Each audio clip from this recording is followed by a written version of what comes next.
My youngest son, Isaac, it lives up to his name. He's a laugh. He makes us laugh a lot. And I'd been busy at work for some time, and I came home and I hadn't spent time with Isaac for a while. So I said, Isaac, tomorrow night I'm coming home from work early. You can decide what we're going to do. You can do anything we like. You can go and play football. We can make something. We can go down to town. We can buy a McDonald's. I'll do what do you want to do? And he said, Dad, I'll go and think about it. And he came back about 20 minutes later. He said, Dad, I've got it. He said, what we're going to do is when I come home from school, we're going to make a packed lunch. I said, right. He said, and then we're going to put it in a rucksack. Right. He said, then we're going to get head torches and we're going to go up in the loft. And we're going to put the hatch down and we're going to eat our packed lunch in the loft. I said, Isaac, you sure you don't want to go to McDonald's? He said, no, this is going to be great. We'll come back to the loft and Isaac in a moment. Entertaining for guests is a big deal.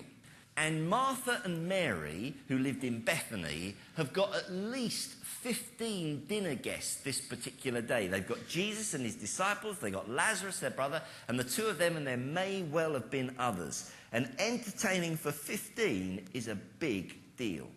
And Martha, the older sister, the one who always takes charge, had fairly assumed that her younger sister Mary is going to help out on this major entertaining task.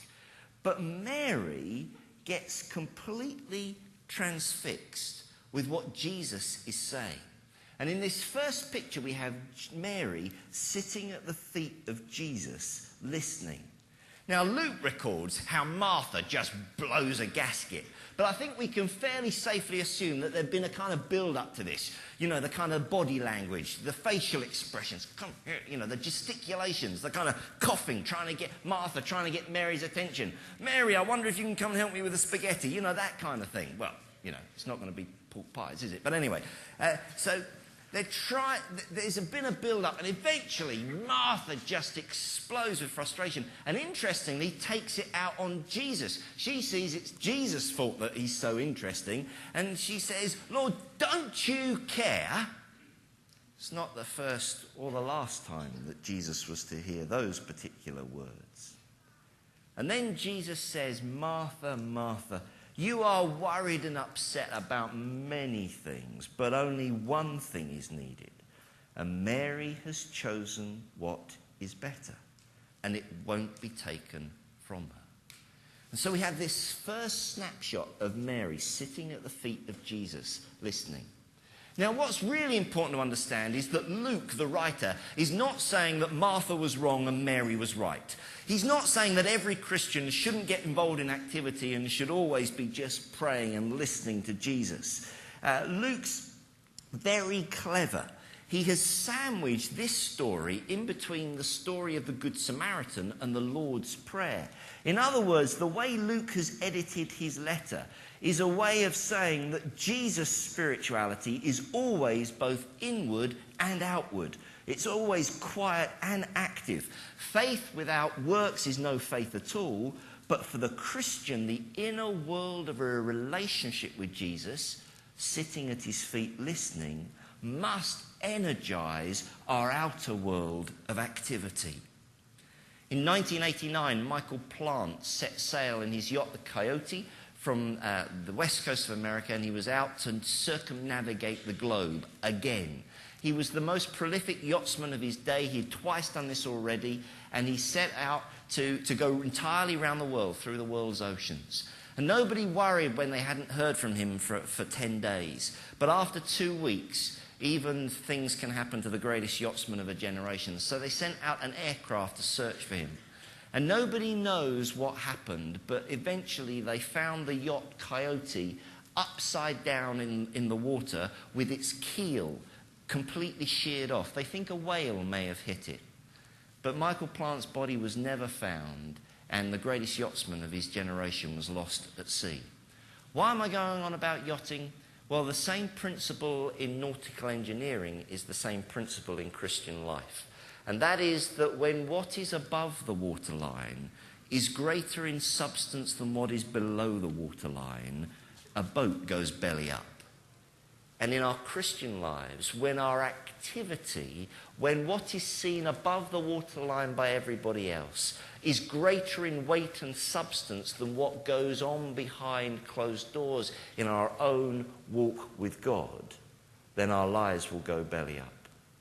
Real world-changing Christianity starts with this first picture of Mary sitting at the feet of Jesus listening. Anything we do is utterly futile unless we know Jesus. A friend of mine went to see Mother Teresa. He's not a spiritualist, it was when she was alive. And he went to talk to her. He said, look, I'm a heavy goods vehicle driver. I've got a helicopter pilot's license. I've worked in famine relief stations around the world, and I will come and give my time for you free for 3 months. And this little old lady just said, yeah, but do you know Jesus? And at that point, Lowell had to walk away because he didn't. I first met Jose at 14,000 feet in the Andes, as you do. And Jose had just been rescued on his motorbike from spending a whole night out on the mountain at 14,000 feet. He'd fallen off and his motorbike had broken. He's an agriculturalist who goes round to some of the most impoverished villages in the Andes, places where people are still starving, and he teaches them to grow nutritious crops in specially built greenhouses that protects the crops from the winds but utilises the sun in the Andes. And whole villages now are returning to health, and children, the mortality rate amongst children is going down and down and down because of the kind of work Jose does.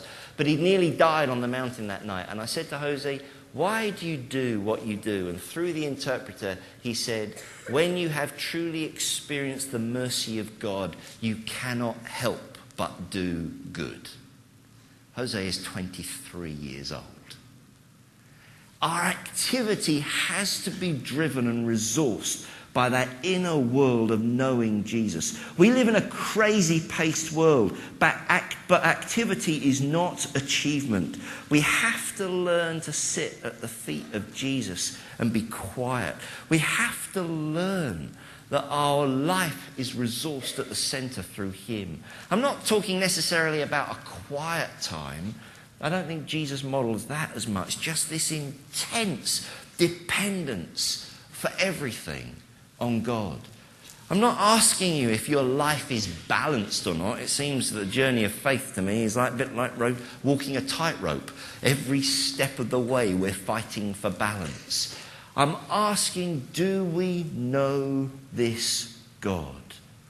Truth is that many of us have sold out to the barrenness of busyness, and we've called it Christian discipleship. Mary had a little lamb. It was given her to keep. And then she joined a Baptist church and died through lack of sleep.